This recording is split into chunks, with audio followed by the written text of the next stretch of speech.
ตัวมาที่ใช่โอ้ทาหายกระไรเบื้องนั่นน่ะเห็นบ่ทันว่าตัวเห็นบ่มียังนั่นน่ะแม่นบ่ไอ้นิวตัวน่ะไปเบิ่งดูเบิ่งใกล้ๆดูหาบ่นิวบ่ทันว่าบ่มียัง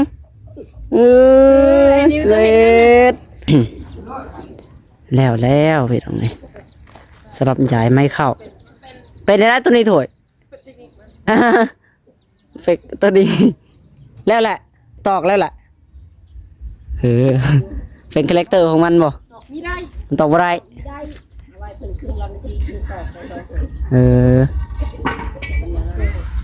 มันรอดเขาบ่ได้แล้วเขาก็ให้มันบัญชีเราโอเคเดี๋ยวมาถามตั้งพ่อก่อนหากันแล้วอ๋อทีแล้วรวมแล้ว6,100,000เนาะหาสังกะสีจักแผ่น13 แผ่น13บ่โอ้13 แผ่นโอเคครับพี่น้องเนาะเอาตามนี้แหละเนาะสำหรับเพื่อนน้องเคยท่องเพิ่นมีกระทายแจ้งแม่ FC เพิ่นพี่น้องเนาะ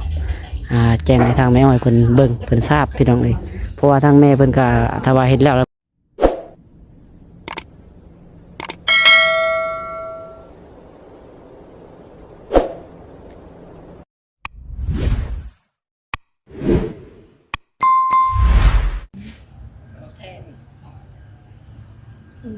ดำฉลาดได้เป็นเชฟเขาได้กินแล้ว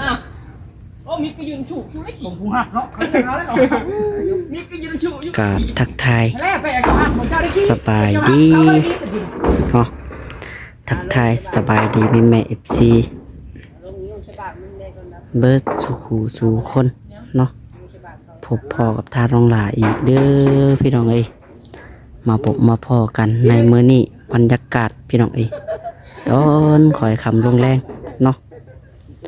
นี่ก็เป็นบรรยากาศ4 โมง5 โมงแล้วพี่น้อง5 โมงแล้วเนาะ5 โมงครึ่งแล้วตอนนี้ก็กำลัง พี่น้องขอโทษขออภัยแล้วหลายเจ็บคอเนาะกินน้ำเย็นเบิ้ลมือพี่น้องตอนนี้ก็กำลังจุดไม้จุดตอกขึ้นที่เตาเนาะคือว่ารอบแรกเลยหาการลงมือเห็ดเวียกถึงวัง4 โมงนี่แหละเนาะบรรยากาศมันร้อนได้พี่น้องได้เห็ดเตียวตอนเช้าประมาณ10 โมงแล้วก็พักผ่อนมันบ่ไหวพี่น้องเนาะตอนแรกเนี่ยก็หาก็ขึ้นมังกีนี่เนาะนี่แหละได้ถือโอกาสมาถ่ายคลิปให้แม่ FC เบิ่งวันนี้ที่มื้อเช้านี่ถ่ายไปพี่น้องถ่ายไปก็ค่อนข้างสิลำบากแน่เนาะบ่มีคนจับกล้องวางกล้องไว้แล้วก็เฮ็ดเวียกไปนำพี่น้องตั้งถ่ายไปนำก็บ่เห็นชัดหยังก็ขอโทษขออภัยเนาะสำหรับคลิปหลังๆพี่น้องเอาสบายดีทั้งพ่อเป็นยังไงคือว่าเป็นวินใครแน่แล้วบ่ใครแน่ใครแน่ทั้งพ่อก็เป็นวินจนเป็นวินพี่น้องฮ้อนแดดโพดแดดฮ้อนโพดแดดมันฮ้อนมันอ้าวโพดเนาะเอาจนสิบ่ไหวเลยลงไปลงมันเด้อหาบ่อยากทางลุงเขาโอ้ยต่ำอันนี้ก่อนพี่ไปเอาเราวันจับเราวันจับได้เลยต่อยเอาอะไรยังยิงก็เอาเชือกเดี๋ยวต่อข่าวตอนนั้นแล้วก็ลองไล่เบิ่งทางกระสีพี่น้องเลย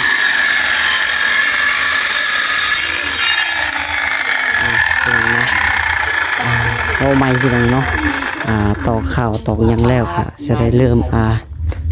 แทกเบิ่งสังกะสีเนาะว่าสีจักแผ่นพี่น้องแต่ว่าเฮือนน้องก๋วยทองนี่ขนาดสิใหญ่ก็เฮือนน้องหลาได้พี่น้องเนาะบนเกาะอันความยาวมันสิใหญ่กว่าเฮือนน้องหลาหน่อยนึงเนาะสิลื่นกันประมาณ1 เมตรนี่แหละพี่น้องเนาะดุดลื่นกันสิลื่นประมาณนั้น70 80 90 เซนนี่แหละเนาะนั่นแหละมันเบิ่งคือแบบกว้างใหญ่ยาวเลยพี่น้องเนาะเฮือนน้องหลาน่ะมันกาบริเฮาสำเฮือนน้องตัวทองเพิ่นพี่น้องเฮือนน้องตัวทองนี่สิใหญ่กว่าจักน้อยเนาะ ลื่นกันกับไข่เป็ดไข่ไก่พี่น้องนี่มันก็ได้หมดได้ทรงแน่ก็เลยงามเนาะนี่แหละพระโอโตทวนกระไร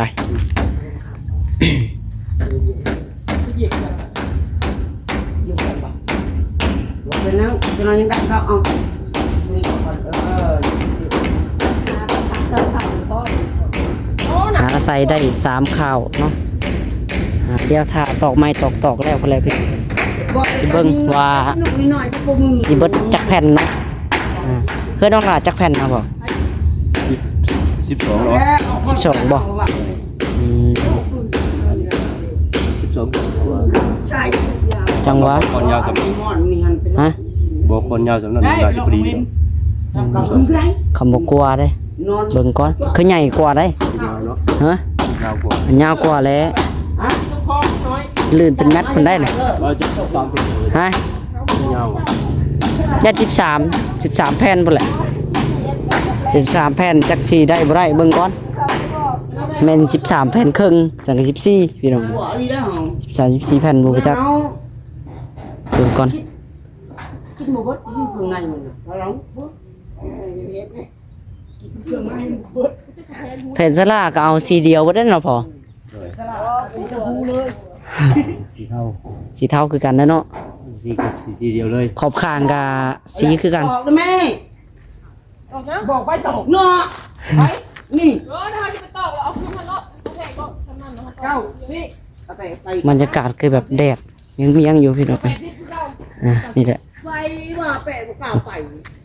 เฮ็ดเบิ่งเฮ็ดเบิ่ง เพื่อนผู้สวยกับบ่มีคนอยู่คือเก่าพี่น้องเลยมิดสมอยซิมีแต่ละมือ แปะสิ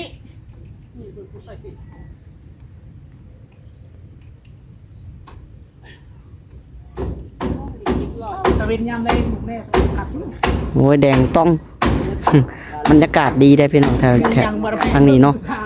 ถ้าว่าตอนค่ำเลยเนาะแต่เสียดายตอนเว้นพี่น้องมันอยู่ยาก มันฮ้อนเลยฮ้อนดีรอเลยใบไม้จนหยุบเบิดพี่น้องความฮ้อนของมันเนาะ แน่แล้วว่าหนูเอ้ยกูอยู่นอน ถือว่าสุดยอดเลยความฮ้อน เขาอยู่ว่าจะเอา เล่งเอาได้คนจัง นี่ได้เฮาก็แล้วมันนี่ฮะ มีกายให้แล้ว ขึ้นมาจะนอนชั่วโมงนะลิ้นมันกลักเบิดไปเจ็ดเลยชั่วโมงเดียว กาแฟอะไรโอ้ยมาได้ลินบุเก่งก็อยากลิน แปะย่างมันอีกตัวนึงเรามีใจหรือกิ๊บเลย ไอชิปผักเล็กตะกูชิปไว้ชิปดอก ปะ มาแม่ไปเรือที่แล้วมันเงินเขาหาย อันดับเอานี่คือหันหลังจะช่วยอยู่ กาแฟเราให้ขาสั่นหนาวเถิด ให้เขา กาแฟเราให้ขาสั่นนะโมนะ จะเอา ให้ย้ำก็จะให้ย้ำ ไปวัน ไม่มันงามพวก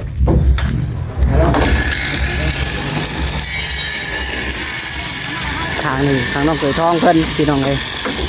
ทางเจ้าของเรือนเพิ่นเนาะ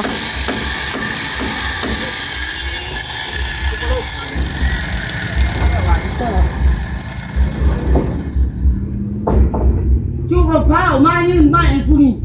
เออตึก ยิงแก้วมาตะไก โอ้ตึกว้าวไอ้ดองออกมาขึ้นมานี่ ตกไปเรียบร้อยแล้ว ขึ้นมานี่ชูหน่อยมันลง ไป เขาเบิ่งพ่อแม่ยังอยู่เลย เซียนเพิ่นบ่ มาขึ้นมานี่ ขึ้นมามุงนี่เนาะ ชูเอาน้ำมัน ขึ้นมาตอกไม้นี่ติ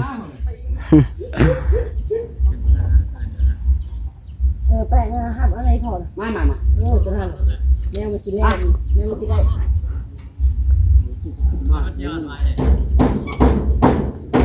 ตันวงดังกู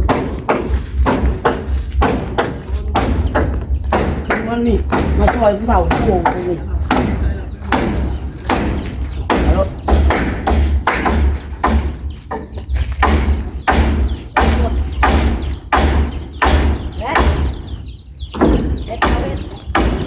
น้องเขาทำ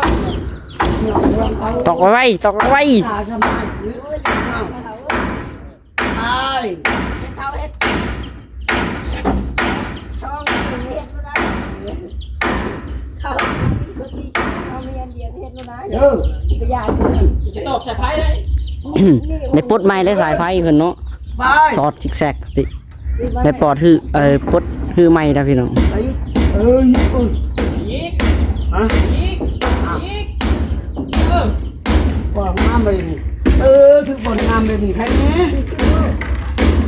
ฮะนี่เลย ตอกตามให้ครับ ตามแต่แท้จะพูดว่า จะเป็นบัตรนะโพเด้อแป้เจ้า บอลนั่นกับพิษบอลนี่กับพิษ เพิ่นไปเฮ็ดงานอยู่บัตรนะโพเด้แต่นะโพท่วงเพิ่นวันนั้นก็ฟิตวันนี้ก็ฟิตเราอะ อันนี้กับลุกอันนี้กับลุก เออ đó kia đây đây không có เป็นจังได๋ล่ะบัดนี้ và chỉ chín mà nói chết còn chết tè thế của tè tè เบิ้ลกบ áo tem nào đâu mà rồi คักบ่ไปเอาหน้าก่อนนะ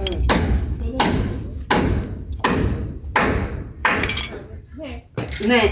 chu bộ phan ăn ta ban nó chơi gì นะ ăn cái châu họ cái kỳ nè dàn cái dàn tè thế ta đừng dàn ta ruột năn bảo บริเวณว่าก็สิบตาดู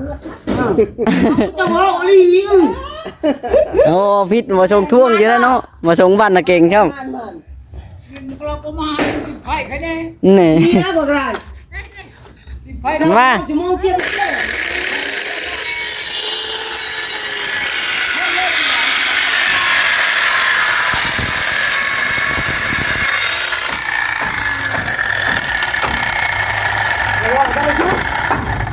các bạn chơi bò mà mẹ bé nhìn như buồn cơ mới giỏi không à vua cái chắc ไฟยืนตรง bây giờ là có bảo đâu này rồi họ cặp đi đấy một câu เจ้าเจ้า มีใครเท้าหรอกเลยเอาขีด hả เออเอาขีด bên đây เอาทำไมเอา hả จังได๋ท่านว่าได้ไปเข้าคอกบ่ มือตรง บ่าวมืดเพิ่น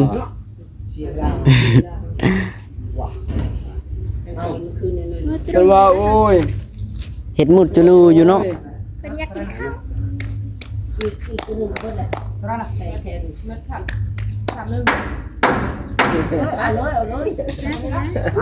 นี่ก็นี่ก็ตัด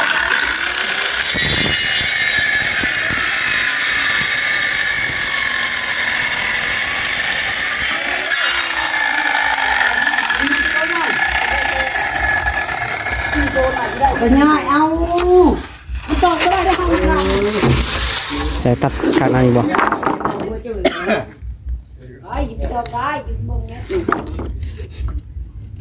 จืออยู่บ่ทางใดเป็นทางไหน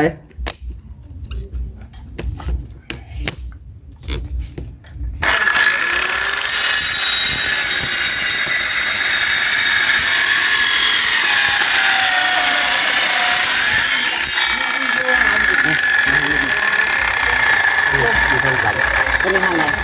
ดำบ่ ôi ra nó chụp đi rồi ôi vô khít là phải ơi ở đây à mà bỏ đi cái gì ừ ไฟขึ้นเลย này này này nàng hàm mai แม่นมานี่ ôi nhiều đâu ปกติกิน ขอเจ้าแล้วปิ่งบ่นี่vua cái vua mình đó คือว่าไปวัวมัน ได้ปกติเป็นลำไส้ด้วย tay nó coi ngọt ไล่ลูกหนา wow cả phần này đấy chỉ cùng nhau cày เออไปอยู่อ่ะ tụ này ra mẹ ai trai buông đủ buông này để cho buông cái cái làn buông năm cu đi bỏ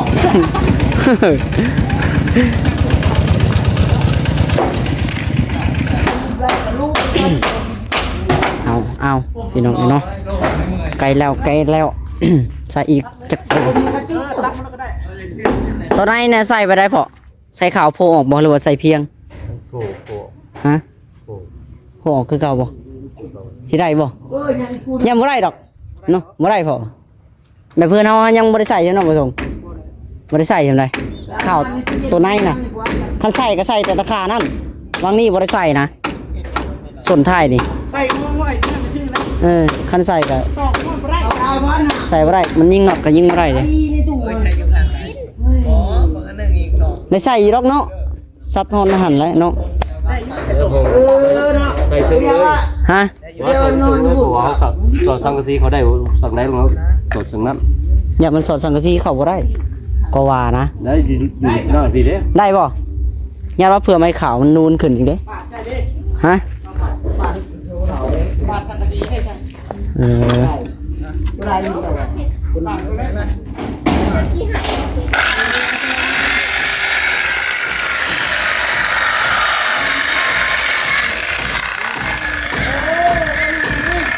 ฮะให้ยัง น้องนิวบ่ ไปกิน หมอนิวให้ไปใช้กีตาร์กีตาร์ถนัดตัวเองบ่ นิวตัวเฮ็ดยัง มานี่ดูมา มาเข้ากล้องแน่เป็นจังไดอ๋อหมอนิว เอาไปสิลงเบิ่งลงดูเร็ว วันนี้เห็ดแล้ว เขาว่าผมผิดพลาดก็เล่น พอแม่แกอันไม่ทานดำบ่แล้วเขาก็ใส่แล้วเนาะ ผ่านมา ไม่ไปจูดให้เด้จูดให้แล้วไม่มันดำอ๋อโอ้มาลีวะดิโอ้ตุ๊ น้องนิวมา โอ้ นั่นว่า มานี่มาขึ้นไป ตัวตลกมาแล้วพี่น้องให้ทันว่าเบิ่งดูฮะมันยังนิ้วเห็ดตัวน่ะปอตัวไปเห็ดทาได้อะน่ะไฟกันแนมเบิ่งบาทนี่มันยังทาหน้าตัวละนิ้วบ่นิ้วบ่ฮะบ่ตัวมาที่ชัยว้า ทาหายก็ได้เบิ่งนั่นน่ะเห็นไหม เห็นบ่ทันว่าตัวเห็นบ่มีหยังนั่นน่ะแม่นบ่ไอ้นิ้วตัวน่ะไปเบิ่งดู ผมเบิ่ง เบิ่งใกล้ๆดูหาบ่นิ้ว บ่ทันว่าบ่มีหยังเสร็จดำตั้งหัวตั้งหน้าตั้งตาบัดแข่งขาเพิ่นมาบ่ติเพิ่นมาแต่ให้ที่สวนน่ะวะ มันไปชวนแล้วไปชวน เพิ่นมาที่สวน คุณ มาเบิ่งเด้อบ่นิ้วน่ะ มันบ่ตำเป็นตลาดเนาะเป็นตลาดตัวนี้ ทาหายก็ได้ คนดูเอ้ยคนดูไปสวน แต่น้อยมันไปตอกเส้นหนึ่งกับโตไม่ได้โตลังสีไว้สิ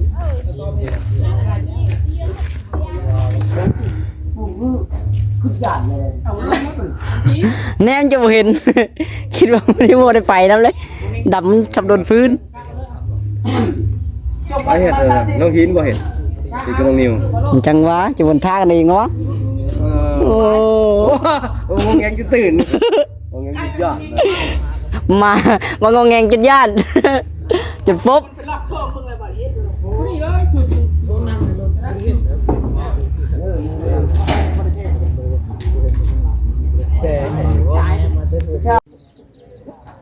เอาโอเคพี่น้องเนาะบัดนี้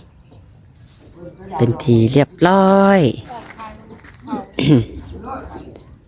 แล้วพี่น้องนี่สำหรับยายไม่เข้าเป็นได้ตัวนี้ถวย เฟกตัวนี้แล้วแหละตอกแล้วแหละเป็นคาแรคเตอร์ของมันบ่ มีได้ มันตอกบ่ได้ ได้ไว้เพิ่นขึ้นลำทีขึ้นตอกไปตอก มันรอดเขาไม่ได้ที่เจาะ อืม แล้วเขาก็ให้ลำทีเลยตอก เค เดี๋ยวมาถามตั้งพ่อก่อน หากันแล้วพี่น้องไงว่าสีจักแผ่นเนาะจังสีหาพ่อสำหรับเพื่อนน้องถือทองเพิ่นตอนนี้เพิ่นกำลังงานไล่อยู่ ล้านแปด เอาพี่น้องสรุปแล้วเท่าไหรพ่อ 5 ล้าน5 แสน 5 ล้าน 5 แสน เนี่ย รวมบ่เลยบ่ทางไม้สลอดสลาขอบข้าง ครบข้างที่เฮ้ยยังเนี่ย แน่แน่ ครบข้าง 5 ล้าน 5 แสนพี่น้องยังขอบข้างบัดนี้ ครบข้างดีเป็นครบข้างกันเม็ดเดียว4 เม็ดแก้วทุก480 ขอบข้างก็2 อันก็พอตะวันเนาะพ่อ แม่น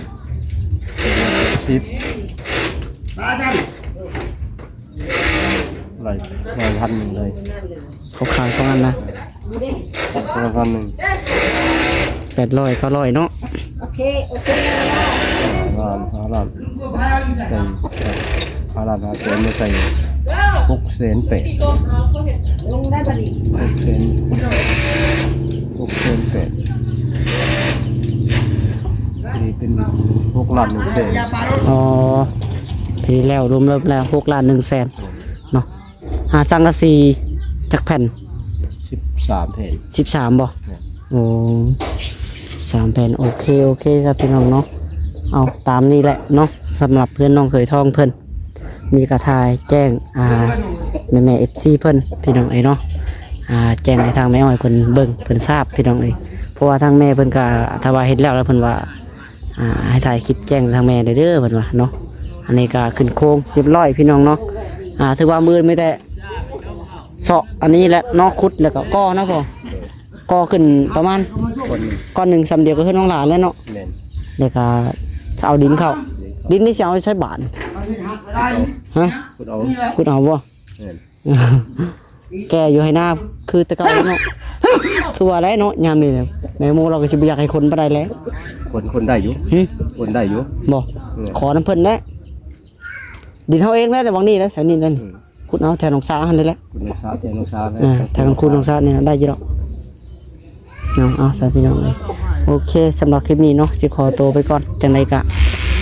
ฝากเป็นกำลังใจคือเก่าพี่น้องเนาะขอคนละ1 ไลค์ 1 แชร์เนาะคนละ1 ติดตามพี่น้องเพื่อเป็นกำลังใจน้องหลาถ่ายคลิปต่อไปเนาะเอาสำหรับคลิปนี้ก็สิขอกล่าวคำว่า